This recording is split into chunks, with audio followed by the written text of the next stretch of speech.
Bonjour et bienvenue dans ce nouvel épisode. Aujourd'hui, j'aimerais parler d'un sujet qui nous touche tous d'une façon ou d'une autre, le deuil amoureux. Quand on pense au mot deuil, on imagine souvent la perte d'un être cher. Mais le deuil amoureux, c'est la même chose. Sauf que l'on dit au revoir à une relation, à un amour qui a compté. C'est dire adieu à une histoire, à des habitudes, à un quotidien partagé. Et quand deux personnes se séparent, ce n'est jamais simple. Souvent, l'un des deux aime encore, l'autre, lui, ne ressent plus la même chose. Celui qui est encore amoureux tente de convaincre, culpabilise, croit qu'il peut changer. Il espère encore sauver quelque chose. Mais parfois, il est trop tard.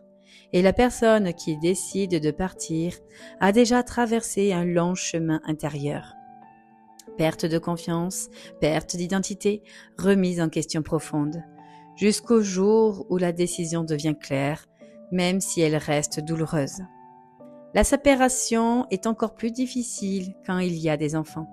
On voudrait rester pour eux, attendre qu'ils grandissent, mais les enfants observent, ils apprennent en regardant leurs parents. Et vivre dans un couple où l'amour n'existe plus, c'est aussi leur transmettre ce modèle. Leur montrer qu'aimer, c'est parfois savoir partir, peut-être la plus grande preuve d'amour. Le deuil amoureux, comme tout deuil, traverse des étapes. D'abord, le choc et le déni. Non, ce n'est pas possible, ça ne peut pas m'arriver. Puis la colère, contre soi, contre l'autre, contre la vie. Vient ensuite la négociation. Je peux changer, on peut encore arranger les choses. Puis la tristesse profonde, avec ce sentiment de vide et de perte. Et un jour, petit à petit, arrive l'acceptation, reconnaître ce que c'est fini. Enfin, vient le temps de la reconstruction, se redécouvrir, renaître à soi-même. Ces étapes ne sont pas toujours dans l'ordre, parfois on avance, puis on recule.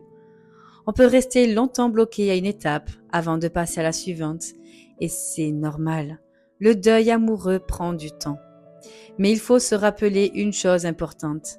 Aimer, ce n'est pas toujours retenir. Aimer, c'est parfois accepter de laisser partir.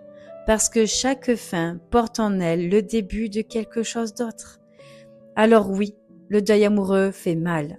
Mais il est aussi un chemin d'apprentissage.